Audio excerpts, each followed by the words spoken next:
Some things are so unbelievable that when you see them for the first time, you just have to go back and watch them all over again. Like, does the spinning top eventually fall at the end of Inception? Wait, what exactly did he whisper to her? And what really happened behind the camera in that iconic scene with Sharon Stone? Hi, I'm Peter, and these are the scenes we can't help but go back to time and time again. It's a tough life being a stormtrooper. Do you have any idea about the struggles your average stormtrooper faces every single day? Do you reckon it's easy walking around inside that plastic armor? No! And thanks to the inconvenience of wearing this particular prop, we ended up with one of the most famous moments in Star Wars history. Take over. DJ. Okay, once more with feeling. Take over. DJ him. Osh, poor fella. But how on earth did George Lucas not think to cut this painful blooper from the finished film? Did he just miss it? No, my friends. I think Mr. Lucas knew exactly what happened and left it in for your viewing pleasure. If you think about it from the perspective of a film critic, well, this small accident helps uncover a lot about the character. Really, who is a stormtrooper? Well, they're a clone, fanatically loyal warrior who doesn't have their own opinion and just takes orders. Which, by the way, they typically fail tremendously to do, missing their shots about 99% of the time. So hey, showing a stormtrooper hit his head when he walks through a doorway could be a great way to present the quintessential, charming incompetence of these cloned space cadets. But of course, that's just my assumption. Let me know what you think in the comments. A marvelous move by the director. So this scene is perhaps not quite as funny ha-ha as the others, but it certainly deserves a spot on our list. It shows how incredibly aware the directors of the Marvel Cinematic Universe really are. Picture yourself back in 2008. The world's just found out about the brash but brilliant Tony Stark. There's no familiar franchise, no superhero gang of Avengers that we've grown to love and admire so much. All we have is this prototypical Iron Man and, as it now turns out, a prototypical deconstruction of Captain America's shield. Midway through the movie, we actually see Cap's half-made shield, if only for a few seconds. What's going on here? Let's face it, this is not the worst thing you've caught me doing. What on earth 616 is the shield doing in Tony's lab? Well, as we know, the subsequent solo Captain America movie took place back parallel to World War II. So, in 2008, Cap already shares a universe with the brand new Iron Man. And we can get an oblique explanation in the movie itself. Nick Fury appears in the post-credit scenes at the end of the first Iron Man. Remember when those were new and exciting? Anyway, Fury talks about other superheroes that can now be activated as part of the Avengers initiative. And one of them, of course, must be Captain America. Well played, Marvel. Shameless in Toontown. Now, before Lola Bunny confused a whole generation of millennials all over again, the most provocative and alluring cartoon character you could think of was another rabbit. But in name only. Yes, I'm talking about Jessica Rabbit. Her character's behavior and some of the lines in Who Framed Roger Rabbit are definitely not aimed at children. But it's not her fault. She's just drawn that way. But how shameless is she really? Well, it turns out that this lady is so reckless that leaving her undies at home isn't a big deal. No kidding, when Jessica falls down in the car crash scene, we get a clear view that she prefers going commando. I'm not bad. I'm just drawn that way. An ambiguous ending. Christopher Nolan loves bamboozling his viewers with every new movie, but Inception is one where he messes with his audience the most. Yes, not only do the characters in the film have trouble figuring out whether they're in a dream or not, us viewers are just as puzzled up to the very end, and even beyond. Just as we think everything will finally work out at the end of the movie, in the final scene we're left with the film's biggest question completely unanswered. Is DiCaprio's character still dreaming? If the totem is about to fall, then that would be a happy ending, right?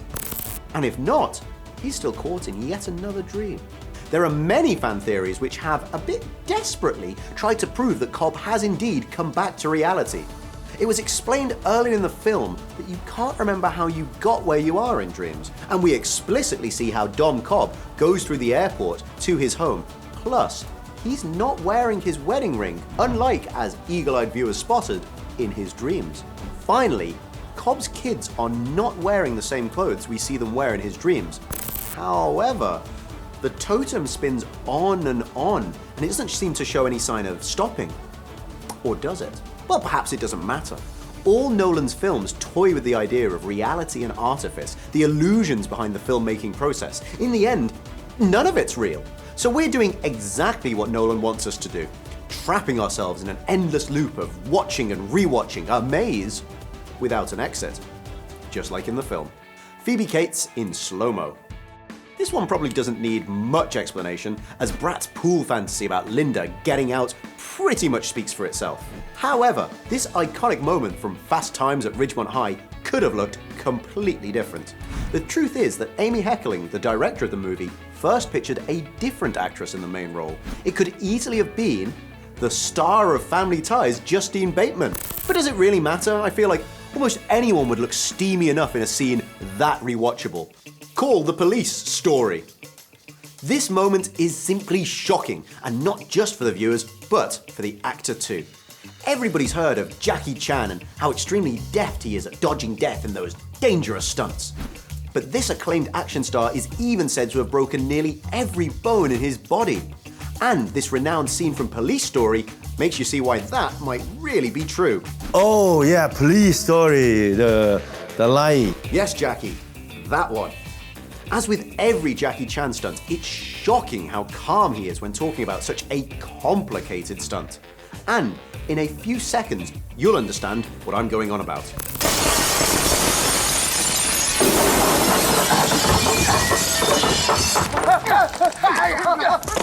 He actually did it! And it was almost a complete catastrophe. Chan got himself electrocuted, dislocated his pelvis, cut himself deeply. Why?